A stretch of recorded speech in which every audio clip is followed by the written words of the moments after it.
Volve un dos programas máis populares do Concello de Pontevedra. Entre o 27 de xaneiro e o 4 de abril, as actividades de noites abertas ofrecerán un ano máis alternativas de ocio na fin de semana para a mocidade. É unha nova edición cargada de novidades, mas tamén coas actividades que repiten, que funcionan durante anos anteriores, pero sobre todo con moitas ganas de pasalo ben e con moitas ganas de coñecer xente nova e pasalo pois ben coas amizades.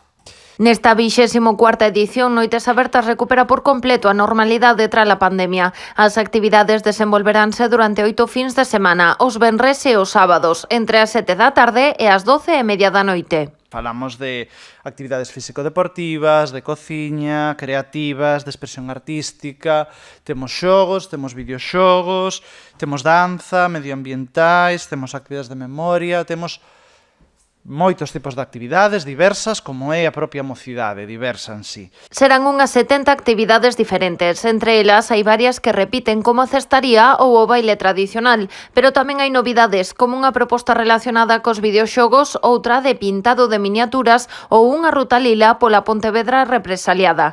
Noites Abertas chega tamén a Santa Clara, convertendo o convento no escenario dun escape room. Neste escape room que se desenvolverá nuns espazos acoutados de Santa Clara quere pois facer que se coñeza mellor este espazo que temos na cidade, que recuperamos para toda a cidadanía e que, obviamente, ao ser unha actividade de noites abertas, vai estar controlada nos espazos pois para que non se poida distribuir libremente.